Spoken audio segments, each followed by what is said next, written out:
शुभ संध्या बच्चों। Gopal science coaching centre में आप सबका स्वागत है। हम उम्मीद करते हैं कि आप सब लोग अच्छे होंगे, बढ़िया होंगे।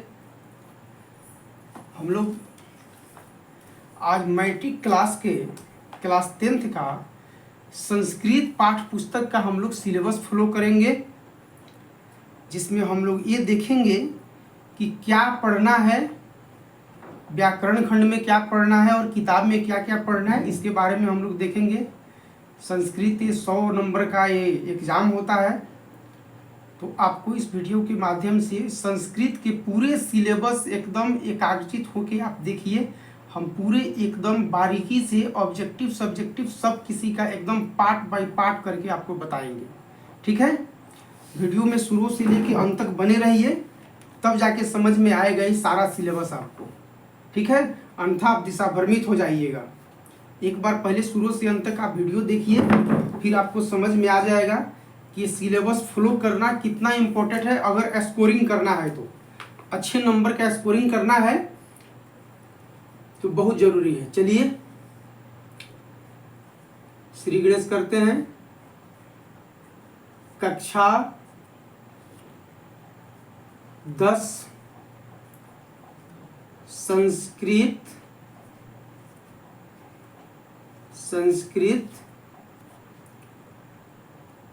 सिलेबस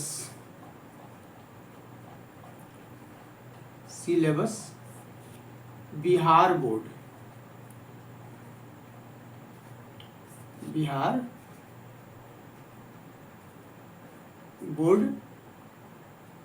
एग्जाम 2025 में जो बच्चे लोगों को एग्ज़ाम देना है, वो लोग ध्यान पूर्वक इस वीडियो को अच्छे से देखें और समझें। पहले संस्कृत का सिलेबस क्या है, और इसके अगले वीडियो में आपको पाठ एक एक पाठ बाई पाठ आपको पढ़ाएंगे, लाइन बाई लाइन। किताब खंड भी चलेगा और व्याकरण खंड भी चलेगा, दोनों चलेगा। हम लोग संस्कृत जो पढ़ते हैं, यह संस्कृत हम लोग 2 प्रकार का संस्कृत होता है। बच्चों ध्यान से देखिए, वीडियो को समझने का प्रयास करना है। संस्कृत जो है 2 प्रकार का संस्कृत होता है। पहला का नाम है वैदिक संस्कृत,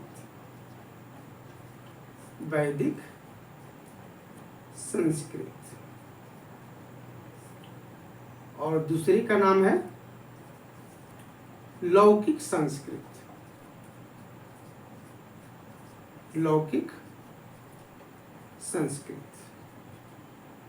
ठीक है, हम लोग को लौकिक संस्कृत के बारे में पढ़ना है, वैदिक संस्कृत हम लोग को नहीं पढ़ना है। हम लोग को लौकिक संस्कृत पढ़ना है। वैदिक संस्कृत का मतलब हो गया कि वेद पुराणों के बारे में इसमें लिखा गया होगा। ये पंडित जी लोग जो पूजा पाठ कराता है, बड़े बड़े वेद पुराण जो होता है, वो सारे वैदिक संस्कृत में लिखा गया है। जैसे रामायण, महाभारत, गीता वगैरह के जो श्लोक हैं, वो सारे वैदिक संस्कृत में है।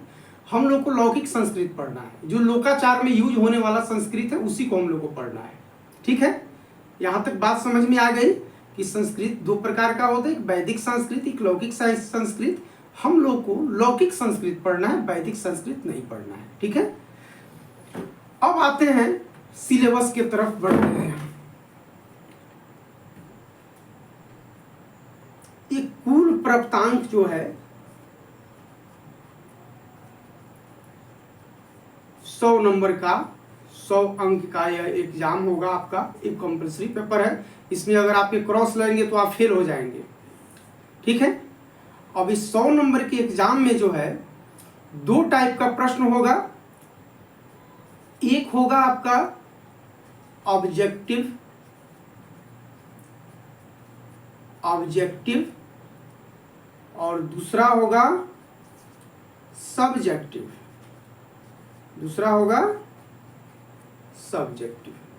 ठीक है, ऑब्जेक्टिव में आपको 100 प्रश्न मिलेंगे। कितने प्रश्न मिलेंगे? 100, जिसमें से आपको 50 प्रश्न करने होंगे। 50 प्रश्न करने होंगे, यानी कि ये आपके 50 अंक यहाँ से आपको आ जाएगा, ऑब्जेक्टिव से आ जाएगा 50। 100 प्रश्न मिलेंगे जिसमें से 50 आपको करने होंगे। इस 100 प्रश्न में जो है, इस 100 प्रश्न में आपको जो है यह 2 प्रकार के इसमें प्रश्न आएंगे। यहाँ पे 2 प्रकार के प्रश्न आएंगे। एक आएगा आपकी किताब से और दूसरा आएगा व्याकरण खंड से। व्याकरण खंड से 40 प्रश्न होंगे और किताब से 60 प्रश्न होंगे।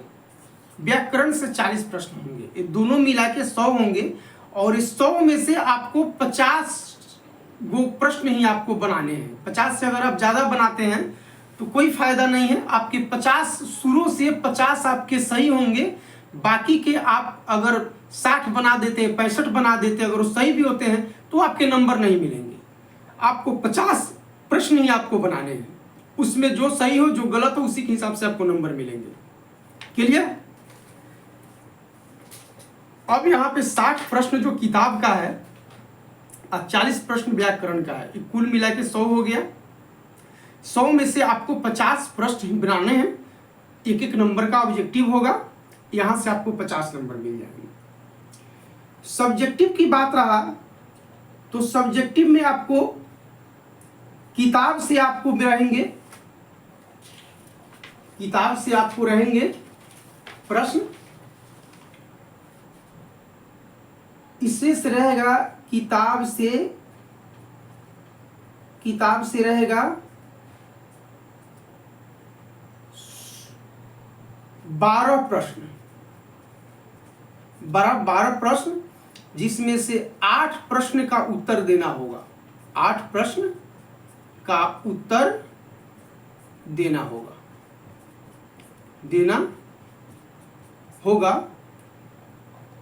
प्रत्येक प्रश्न 2 अंक का होगा। 2 अंक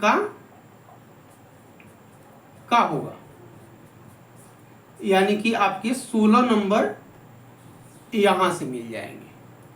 ठीक है, 12 प्रश्न मिलेंगे किताब से, जिसमें से 8 प्रश्न का उत्तर आपको देना है। 16 अंक आपको यहां से मिल जाएंगे, तो 50 अंक आपके हो जाएंगे ऑब्जेक्टिव। 16 अंक किताब के प्रश्न होंगे। यह जो है इसका जवाब आपको हिंदी में ही देना होगा। हिंदी में उत्तर देना होगा, संस्कृत में नहीं। इसलिए चिंता नहीं कीजिएगा, घबराइएगा नहीं। अच्छे से कोई बच्चा अगर किताब के पूरे पाठ पुस्तक को अगर समझ लेता है, एक बार पढ़ लेता है, तो ये सारा सवाल के 8 प्रश्न का जवाब आराम से दे देगा, 16 नंबर आसानी से उठा लेगा। इसमें कोई दिक्कत नहीं है। यहां तक क्लियर हो गया? और देखिए सब्जेक्टिव में क्या क्या आता है। अभी किताब के बारे में बता दिए, 12 प्रश्न होंगे जिसमें से 8 को उत्तर देना है, 16 अंक का होगा। अब आते हैं हम व्याकरण खंड की तरफ। व्याकरण खंड में ऑब्जेक्टिव के लिए देखिए, व्याकरण खंड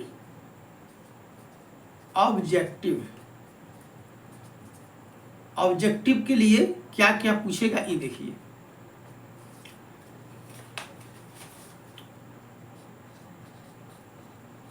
लिंग, पुरुष, वचन, लकार को काल कहा जाता है, कारक विभक्ति, कारक विभक्ति 1 2 3 4 5 6, फिर कारक 7 नंबर उपसर्ग 8 नंबर, प्रत्यय 9 नंबर, समास 10 नंबर, संज्ञा 11 नंबर, सर्वनाम 12 नंबर, विशेषण 13 नंबर, क्रिया लिंग, पुरुष, वचन, लकार, कारक विभक्ति, कारक, उपसर्ग, प्रत्यय, समास, संज्ञा, सर्वनाम, विशेषण, क्रिया विशेषण। ये टोटल से प्रश्न आपके बनेंगे ऑब्जेक्टिव। ये व्याकरण खंड का ऑब्जेक्टिव प्रश्न जो है इसी में से बनेगा, इतना ही दूर में से बनेगा। जो 40 प्रश्न होगा, इतना ही दूर में से 40 प्रश्न बनेगा व्याकरण खंड का। और किताब को तो है ये, किताब में 14 को पाठ है, अभी हम बताएंगे तुरंत। वो 14 को में से 60 प्रश्न आएंगे, कुल मिला के 100 प्रश्न होंगे, जिसमें से आपको 50 प्रश्न आपको बनाना है ऑब्जेक्टिव का। 50 से ज्यादा नहीं बनाना है। 50 से ज्यादा बनाते हैं आपको कोई फायदा नहीं होगा, नंबर आपको 50 का मिलेगा। क्लियर? ये ऑब्जेक्टिव लाइन किताब का और व्याकरण का क्लियर हो गया। अब आइए सब्जेक्टिव में। सब्जेक्टिव में किताब में से बता चुके हैं कि 12 प्रश्न होगा, जिसमें से 8 प्रश्न का उत्तर देना होगा, 16 नंबर का होगा। अब इसमें व्याकरण खंड में देखिए, अब व्याकरण खंड में क्या क्या होगा। आपको लिखने को आएगा गद्यांश, फिर आएगा आपको अनुच्छेद,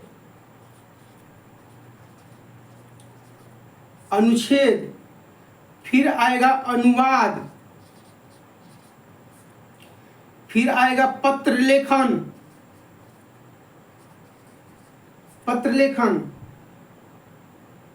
गद्यांश, अनुच्छेद, अनुवाद, पत्र लेखन। गद्यांश आपके 13 नंबर का होगा, एक होगा 6 अंक का और एक होगा 7 अंक का। अनुच्छेद आपका होगा 7 अंक का, अनुवाद होगा आपको 6 अंक का, और यहां पे तो बता ही दिए हैं कि किताब के प्रश्न जो है 16 नंबर के आ गए। किताब प्रश्नोत्तर ये आएगा आपको 16 अंक का, और पत्र लेखन आ गया आपको 8 अंक का, और ऑब्जेक्टिव हो गया 50 अंक का। जोड़ के देखिए तो उगता है 100 अंक। जोड़िए, 3 7 10 6 16 16 8 24 24 7 6 30 30 के 0 हाथ में 3 3 1 4 4 1 5 और 5 10। देखिए 100 अंक आ गया, समझ में आया? यही आपके संस्कृत का सिलेबस है, समझ गए? हम लोग को लौकिक संस्कृत पढ़ना है। कुल प्राप्तांक 100 अंक का होगा, जिसमें से ऑब्जेक्टिव प्रश्न 100 मिलेंगे, हमको 50 ही बनाने हैं। और इस 100 प्रश्न में 60 प्रश्न किताब से आएगा, 40 प्रश्न व्याकरण खंड से आएगा। व्याकरण खंड में लिंग, पुरुष, वचन, लकार, कारक विभक्ति, कारक, उपसर्ग, प्रत्यय, समास, संज्ञा, सर्वनाम, विशेषण, क्रिया, यह 13 गो यह पाठ है। इसी में से आपके 40 प्रश्न होंगे जो ऑब्जेक्टिव को टच करेंगे। क्लियर? किताब में पाठ की संख्या है 14। इस 14 गो में से मिला के 60 गो आपको ऑब्जेक्टिव आएंगे। ठीक है? और बहुत ही शानदार तैयारी आपकी होगी। आप क्लियर, आप चैनल से जुड़िए, नए हैं तो सब्सक्राइब कीजिए। ठीक है? और ये सिलेबस बताने का तरीका आपको अच्छा लगा है तो वीडियो को लाइक कीजिए, ठीक है। अभी हम बता दीजिए कि ये 100 अंक कैसे आया है, इसके बारे में बता दिए, व्याकरण खंड बता दिए।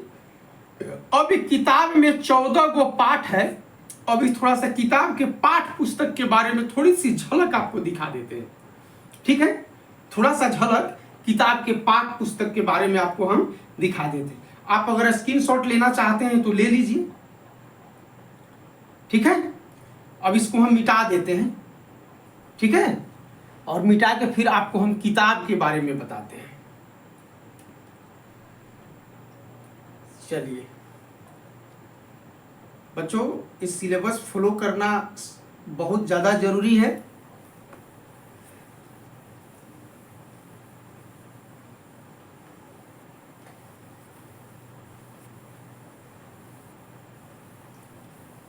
चलिए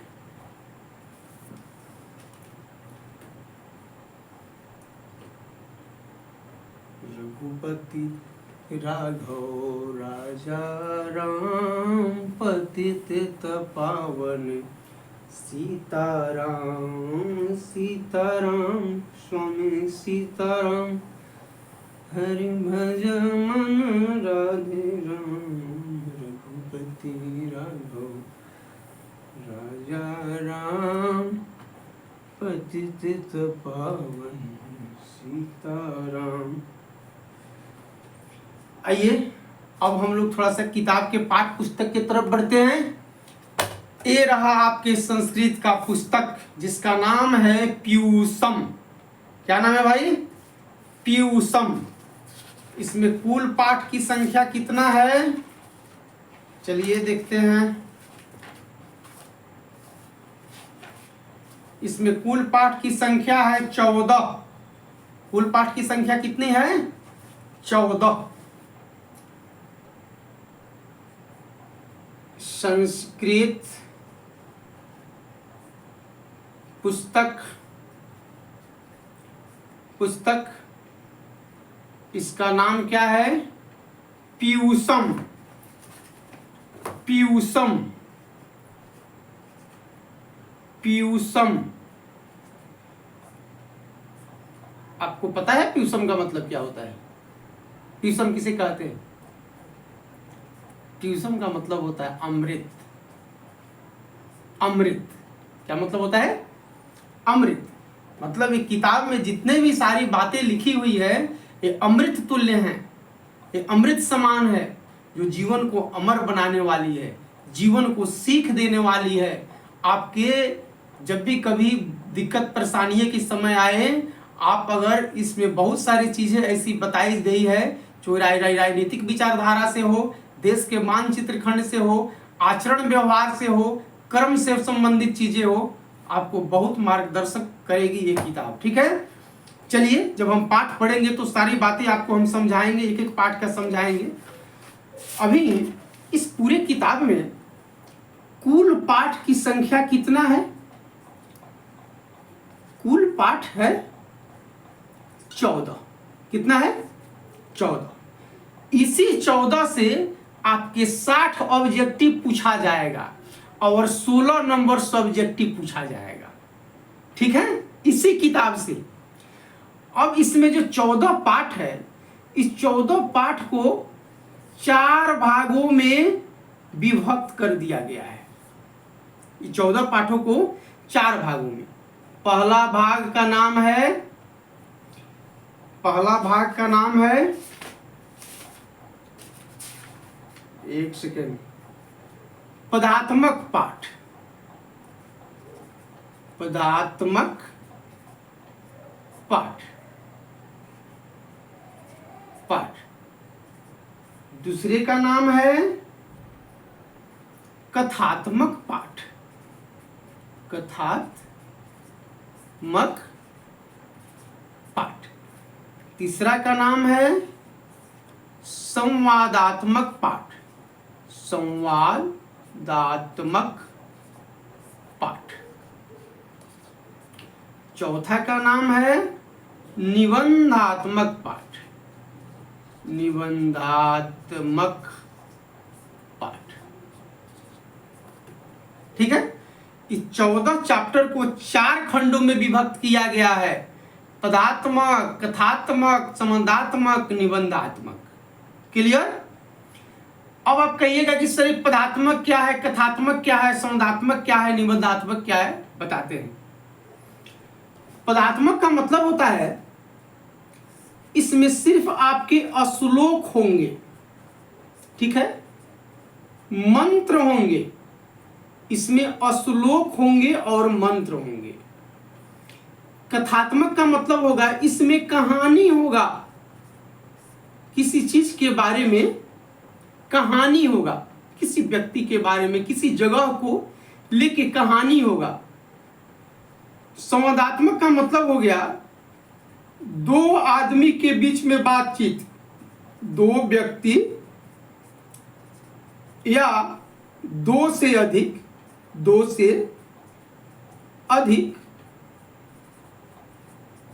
व्यक्ति के बीच बातचीत, व्यक्तियों के बीच बातचीत,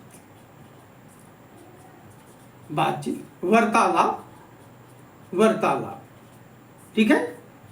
संवादात्मक का मतलब हो गया कि वार्तालाप होगा, दो या दो से अधिक व्यक्ति बातचीत कर रहे होंगे उसके बारे में, वो बातचीत ज्ञानप्रद बातचीत होगी, ठीक है, थोड़ी सी हंसी नुमा बातचीत भी होगी, इस प्रकार के बातचीत हो। और निबंध का मतलब तो आप लोग जानबे करते हैं कि भाई लेख लिखना है कि नहीं, हिंदी में लेख बोलते हैं, यही हो गया निबंध, ठीक है। किसी चीज पे निबंध लिखा गया होगा, निबंध होगा, किसी चीज पे लेख होगा, ठीक है।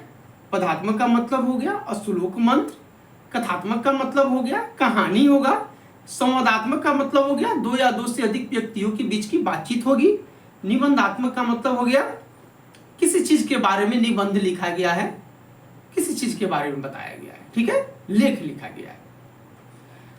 अब आप कहिएगा कि सर इस 14 को पाठ को तो 4 भागों में आप बांट दिए, लेकिन कौन कौन पाठ किसमें आता है ये कैसे पता चलेगा?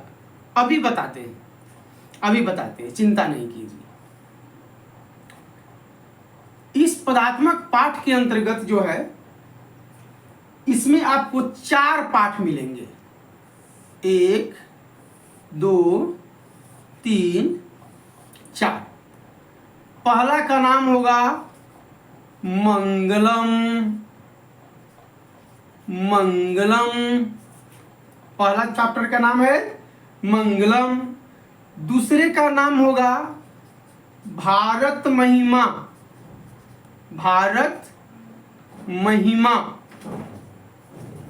हमारे भारतवर्ष के महिमा के बारे में बताया गया होगा, ठीक है। तीसरे पाठ का नाम होगा नीति श्लोका,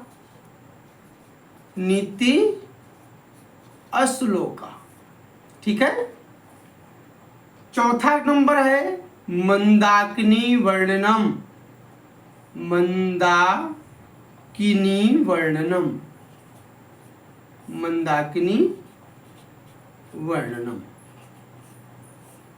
ठीक है। पदात्मक पाठ के अंतर्गत कितने पाठ आ गए? 4 आ गए, मंगलम, भारत महिमा, नीति श्लोका, मंदाकिनी वर्णनम। क्लियर। चलिए अब कथात्मक पाठ में देखते हैं, कथात्मक पाठ में कौन कौन से आता है। इसमें आएगा आपके 3, इसमें आएगा आपके 3। मैं ये नीचे वाले को चाहे रहने दीजिए, इसी में हो जाएगा। 1 2 3 इसमें आएगा, पहला आएगा अलस कथा। ये 3 आलसियों की कहानी है भाई, इसको सुन के बड़े हंसी आएगी आप लोगों को। उसके बाद में आएंगे कर्मवीर कथा। कोई आदमी अगर कर्मशील है तो वो जीवन में बहुत कुछ कर सकता है। एक आएगा व्याघ्र पथिक कथा,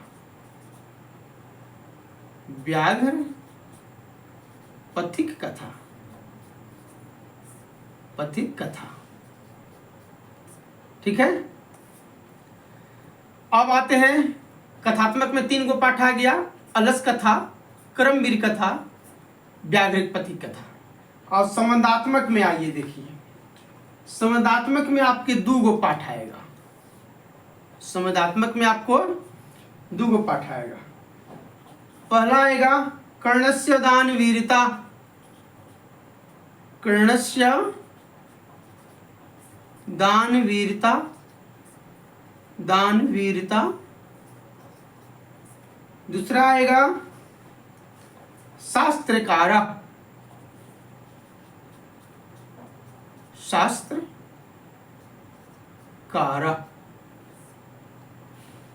ठीक है।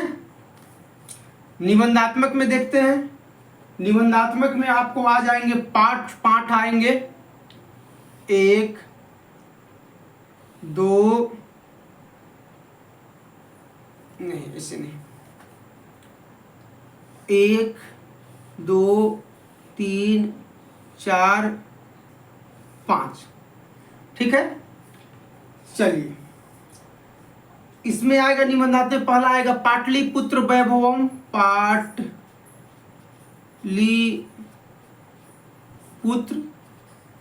वैभवम, वैभवम, वैभवम। दूसरा आएगा संस्कृत साहित्य लेखिका, संस्कृत साहित्य लेखिका, लेखिका। तीसरा आएगा भारतीय संस्कारा, भारतीय संस्कारा। चौथा आएगा स्वामी दयानंद, स्वामी दयानंद, स्वामी दयानंद। पांचवा आएगा विश्व शांति, विश्व शांति। ठीक है। ये हो गया पहला, ये हो गया दूसरा, ये हो गया तीसरा, ये हो गया चौथा, ये हो गया पांचवा। ठीक है। इसमें आ गए आपको 5 पाठ, इसमें आ गए आपको 2 पाठ, इसमें आ गए आपको 3 पाठ, और इसमें आ गए आपको 4 पाठ। जोड़िए, जोड़ के देखिए भाई 14 होता है कि नहीं। 4 3 7 2 9 और 5 14 हो गया, कुल 14। समझ में आया। ये 14 को पाठ को 4 भागों में बांटा गया, पदात्मक, कथात्मक, संबंधात्मक, निबंधात्मक। पदात्मक पाठ के अंतर्गत 4 पाठ आते हैं, कथात्मक पाठ के अंतर्गत 3 पाठ आते हैं, संबंधात्मक पाठ के अंतर्गत 2 पाठ आते हैं, निबंधात्मक पाठ के अंतर्गत 5 पाठ आते हैं। ठीक है। इसी सब पाठ से मिला के आपको बच्चों 60 अंक का ऑब्जेक्टिव मिलेगा, और इसमें उसके बाद में सब्जेक्टिव में 16 अंक का सब्जेक्टिव भी मिलेगा, इतना ही दूर से। ठीक है। और कोई बच्चा सिर्फ ये पुस्तक का तैयारी बढ़िया से कर लेता है, खूब ढंग से सारा कहानी इसका जितना भी कथा, संवाद, निबंध, पद जो हैं जो देख लेता है, तो उसके ऐसे ही फर्स्ट डिवीजन के नंबर होंगे, ऐसे ही उसके 60-65 नंबर आ जाएंगे। ठीक है। चलिए, अब थोड़ी सी, अभी तक तो सिलेबस हम बता दिए, किताब में क्या क्या पढ़ना है, व्याकरण खंड बता दिए और आपको किताब खंड बता दिए। अब थोड़ा सा हम चाहते हैं कि इन सारे पाठों के बारे में थोड़ा सा स्क्रीनिंग आप लोगों को कर दें, थोड़ा सा ये पाठों के बारे में बता दें। ये मंगलम पाठ जो है, ये मंगलम पाठ में इसमें मंत्र है, इसमें मंत्र है उपनिषद, उपनिषद से लिया गया ये मंत्र है। ठीक है। जो हमारे जीवन के लिए बहुत उपयोगी है, सत्य और असत्य की पहचान कराने की शक्ति देता है वो मंत्र। भारत महिमा, ये हमारे भारत देश के बारे में है, भारत देश के बारे में है, देश के बारे में है। नीति श्लोक, इसमें महात्मा विदुर, महात्मा विदुर विदुर और धृतराष्ट्र के बीच में कुछ बातचीत होता है, तो महात्मा विदुर जो भी कुछ बात जीवन की सत्ता संबंधी बात जो बताते हैं महात्मा विदुर, जो उनकी नीतियां है, जो भी श्लोक बोलते हैं, उस सारे चीज़ों को एक क्रमबद्ध कर दिया गया है। उसी का नाम नीति श्लोक दिया गया है। महात्मा विदुर के मुख से निकले हुए सारे श्लोकों को इकट्ठा कर दिया गया है, जिसको हम लोग नीति श्लोक बोलते हैं। ठीक है, ये नीति से संबंधित श्लोक है। मंदाकिनी वर्णनम पाठ में इसमें जो है भगवान राम मंदाकिनी नदी के तट पे जो भी प्रकृति की सुंदरता है, मंदाकिनी नदी की जो सुंदरता है, उसके बारे में भगवान राम अपने पत्नी सीता माता को बताते हैं। ठीक है, भगवान राम जो है माँ सीता को मंदाकिनी नदी के तट पे जो है क्या प्राकृतिक सुंदरता है, क्या खूबसूरती, उसकी क्या महिमा है, उसके बारे में माता सीता को भगवान राम बताते हैं। वो मंदाकिनी नदी के तट का वर्णन करते हैं। अब आते हैं कथात्मक पाठ में। ये अलस कथा है। इसमें 3 आलसियों की वर्णन है। 3 गो आलसी है। आलसी समझते हैं आप लोग हैं? कामचोर, बिना कमाए खाने वाला 3 गो आलसी है। कर्मवीर कथा है। इसमें बताया गया है कि कोई आदमी अगर लगन से काम करता है, ईमानदारी पूर्वक काम करता है, ईमानदारी पूर्वक मेहनत करता है, तो उसको सफल होने से कोई नहीं रोक सकता है, वो सफल होता है। एक है ये व्याघ्रपथिक कथा। अगर कोई हिंसक प्राणी है और कितना भी वो कसम क्यों ना खा ले, उस पर भरोसा नहीं करना चाहिए। ठीक है, हिंसक प्राणी पे चाहे वो कितना भी कसम खाए, उस पर भरोसा नहीं करना चाहिए, वो जान का दुश्मन बन जाता। उसी प्रकार इसमें एक बूढ़ा बाघ है जो एक पंडित जी महाराज को लालच दे देता है और उनको दलदल में फंसा के उनको जान मार देता है। ठीक है, तो लालच बुरी बलाए, पंडित जी को लालच भी नहीं करना चाहिए था। इसमें लालच के बारे में बताया गया है। ठीक है, उसके बाद में कर्णस्य दान वीरता। आप लोग सब लोग जानते होंगे भाई कि महाभारत का एक बहुत बड़ा योद्धा था जो कौरव की तरफ से लड़ा था, जिसका नाम था दानवीर कर्ण। दानवीर कर्ण यह कुंती पुत्र था। ये रियल में पांडव के भाई था, लेकिन ये कौरव की तरफ से यह लड़ा था। ये बहुत ही इसके जैसा दानी इस सृष्टि में ना कोई हुआ ना होगा। इतना बड़ा दानी था। इसके दरवाजे पे आया हुआ कोई भी आदमी जो था कभी वापस नहीं गया है, कोई वापस नहीं गया है। यहाँ तक इसके शरीर को ढकने वाला जो भी इसको कवच कुंडल मिला हुआ था, वो भी दान में दे दिया भगवान इंद्र को। उसके बाद में है एक शास्त्रकारा। इस शास्त्र के बारे में विद्यालय में बच्चे और अध्यापक के बीच में बातचीत होता है, जिसमें बात बताया जाता है कि अभी के समय में विश्व में इतनी जो तरह तरह की एटॉमिक, अणु बम, परमाणु बम, अस्त्र शस्त्र जो आ रहे हैं, इस सब का और वैज्ञानिक दृष्टि से हमारे शास्त्र का क्या उपयोग है, ठीक है, इसके बारे में आपको बताया जाएगा इस शास्त्रकारा में। ठीक है, उसके बाद में है पाटलिपुत्र वैभव निबंध में ये पटना नगर के वैभव के बारे में बताया गया है। पटना नगर का वैभव क्या है, पटना नगर क्यों इतना प्रसिद्ध है। उसके बाद में संस्कृत साहित्य लेखिका। इसमें बताया गया है कि अभी के समय प्राचीन काल से ही है। अभी जैसे मान ले कि कवि होता है, कवित्री होता है, तो ऐसा नहीं कि नया पे अभी कवित्री हो रही है। प्राचीन काल में भी बहुत बड़े बड़े संस्कृत की विदुषी हुई। औरत लोग जो है संस्कृत के मंत्र की रचना करते थे। औरत लोग जो था बड़े बड़े किताबें लिखता था, बहुत बड़े बड़े संस्कृत की पुस्तकें लिखती थी औरतें। ठीक है, तो वही कह रहा है कि संस्कृत साहित्य को आगे बढ़ाने में उन महिलाओं का क्या योगदान है, उसके बारे में बताया गया है। उसके बाद में भारतीय संस्कारा। मुझे लगता है कि ये भारतीय संस्कारा बच्चों आप लोगों को तो एकदम से मैंने इसको तो पढ़ना ही है, सिलेबस में है, ये तो पढ़ना ही है। अभी के नया जनरेशन जो है अभी संस्कार से ही वंचित हो चुका है। हमारी नई जनरेशन जो है ये संस्कार से वंचित हो गया है।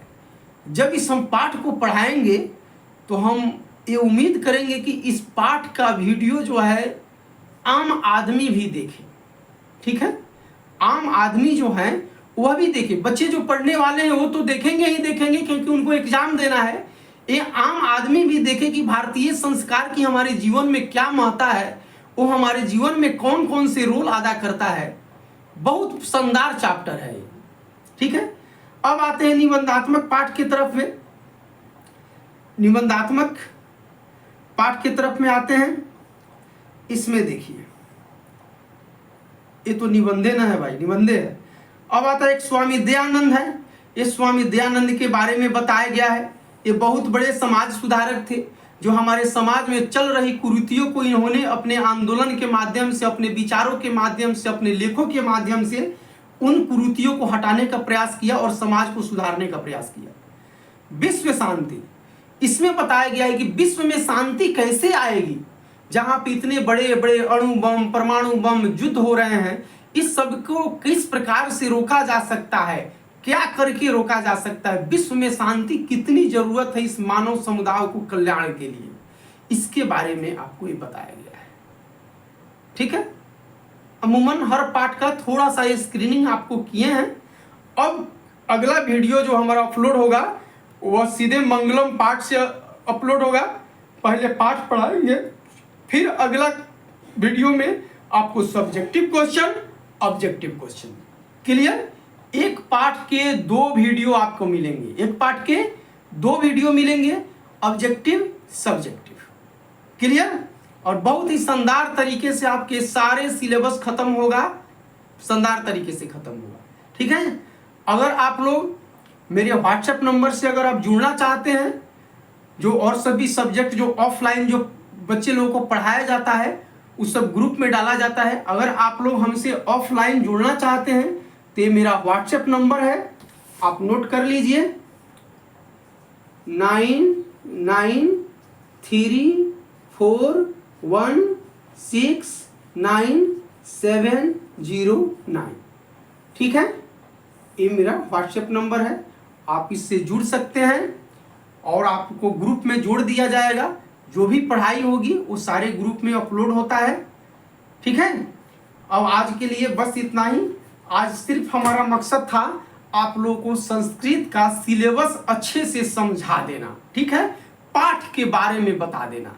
अब यहाँ से कल से अब मेन जर्नी शुरू होगा आप लोगों का, ठीक है।